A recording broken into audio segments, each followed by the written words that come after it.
Catching ಏನು robbery ಪ್ರಕರಣಗಳಿದ್ದಾವೆ ಅದರಲ್ಲಿ ಒಂದು ತಲೆ ಮರೆಸಿಕೊಂಡಿರುವ ಆರೋಪಿಗಳ ಬಗ್ಗೆ ವಿಶೇಷ ತಂಡಗಳನ್ನು ಮಾಡಿ ಕಾರ್ಯಾಚರಣೆ ನಡೆಸ್ತಾ ಇತ್ತು. ಅದರ ಹಿನ್ನೆಲೆಯಲ್ಲಿ ಏನು ಕಳೆದ ವರ್ಷ ಜುಲೈಯಲ್ಲಿ ಒಂದು ಮೊಬೈಲ್ ಸ್ನ್ಯಾಚಿಂಗ್ ಆಗಿತ್ತು ಮತ್ತು ಮೊಬೈಲ್ ಮತ್ತು ಕ್ಯಾಶು ರಾಬರಿ ಆಗಿತ್ತು ಸಬರ್ಬನ್ ಸ್ಟೇಷನ್ ಲಿಮಿಟ್ಸಲ್ಲಿ. ಅದರಲ್ಲಿ ತಲೆ ಮರೆಸಿಕೊಂಡ ಆರೋಪಿಗಳ ಬಗ್ಗೆ ಖಚಿತ ಮಾಹಿತಿ ಬರುತ್ತೆ. ಅದರಲ್ಲಿ ಇವತ್ತು ಬೆಳಗಿನ ಜಾವ 3 ಜನ ಆರೋಪಿಗಳಿಗೆ ಬಂಧಿಸುವಲ್ಲಿ ಯಶಸ್ವಿಯಾಗಿದ್ದಾರೆ ಮತ್ತು ಇದಕ್ಕೆ ಯಾರು ಒಂದು ತಂಡ ಕಟ್ಕೊಂಡು ರಾಬರಿ ಮಾಡಿಸ್ತಾ ಇತ್ತು ಅದರಲ್ಲಿ ಅವನನ್ನ ಬಗ್ಗೆ ಮಾಹಿತಿ ಕಲೆ ಹಾಕಲಿಕ್ಕೆ ತಂಡ ಶ್ರಮಿಸ್ತಾ ಇದ್ದಾರೆ. ಒಬ್ಬ ತಲೆ ಮರೆಸಿಕೊಂಡ ಆರೋಪಿಯನ್ನು ವಶಕ್ಕೆ ಅರೆಸ್ಟ್ ಮಾಡಬೇಕಾದ್ರೆ ಅವರು ನಮ್ಮ ಸಿಬ್ಬಂದಿ ಮೇಲೆ ಹಲ್ಲೆ ಮಾಡ್ತಾರೆ ಸಿಬ್ಬಂದಿ. ಆ ಸಂದರ್ಭದಲ್ಲಿ ಸಬ್ ಇನ್ಸ್ಪೆಕ್ಟರ್ ಅವರು ಅವನ ಬಲಗಾಲಿಗೆ ಫೈರ್ ಮಾಡಿ ಅವನನ್ನು ಬಂಧಿಸುವಲ್ಲಿ ಯಶಸ್ವಿಯಾಗಿದ್ದಾರೆ.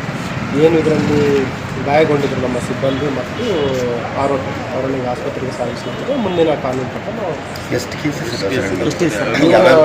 ಇವನ ಏನು ಆರೋಪಿ ಇದ್ದಾನೆ ಇವನ ಮೇಲೆ ಒಟ್ಟು 307 ವೆಹಿಕಲ್ ಮತ್ತು ಗ್ಯಾಂಬ್ಲಿಂಗ್ ಅದಲ್ಲದೆ ರಾಬ್ರಿ ಕೇಸಸ್ ಒಟ್ಟು 9 ಪ್ರಕರಣಗಳಿದ್ದಾವೆ. ಅದಲ್ಲದೆ ಇದು ಕೂಡ ಪ್ರಕರಣ ಆಗುತ್ತೆ. ಏನು ಕರ್ತವ್ಯ ಕಡ್ಡಿಪಡಿಸಿದ್ದು ಮತ್ತು ಹಲ್ಲೆ ಮಾಡಿದ್ದು ಇದನ್ನು ಒಂದು ಸೇರಿ ಒಟ್ಟು 10 ಪ್ರಕರಣಗಳು ಮೆಜಾರಿಟಿ ಇಲ್ಲಿದೆ ಮತ್ತು ಹೈದರಾಬಾದಲ್ಲಿಯೂ ಕೂಡ ಇವ್ರ ಮೇಲೆ ಒಂದು ಪ್ರಕರಣ ಇರುತ್ತದೆ. ಎಲ್ಲ ರಾಬರಿ ಮತ್ತು 307 ಕಲ್ಟ್ ಕೇಸ್ ಇದೆ. ಅದಲ್ಲದೆ ಈ ಪ್ರಿವೆಂಟಿವ್ ಸೆಕ್ಷನ್ಗಳಲ್ಲಿ ಕೂಡ ಕೇಸ್ ಮಾಡಲಿಕ್ಕೆ ಮುಖ್ಯವಾಗಿ ಏನಂತಂದರೆ ಇವರು ಒಂದು ತಂಡ ಕಟ್ಸ್ಕೊಂಡು ಈ ನಮ್ಮ ಯೂನಿವರ್ಸಿಟಿ ಪೊಲೀಸ್ ಸ್ಟೇಷನ್ ಲಿಮಿಟ್ಸಲ್ಲಿ ಮತ್ತು ಗ್ರಾಮೀಣ ಪ್ರದೇಶದಲ್ಲಿ ಅದರಲ್ಲಿ ಕೆಲವು ಆರೋಪಿಗಳೇನಂತಂದರೆ ಈ ಏನು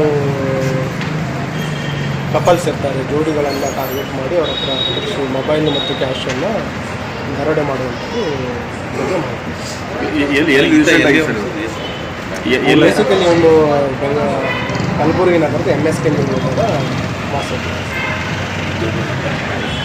ಆದರೆ ಖಚಿತವಾದ ಉದ್ಯೋಗವನ್ನು ಹೆಚ್ಚಿನ ವಿಚಾರಣೆ ಮಾಡ್ತೀವಿ ಮಾಡಿ ಮುಂದಿನ ಮಾಹಿತಿ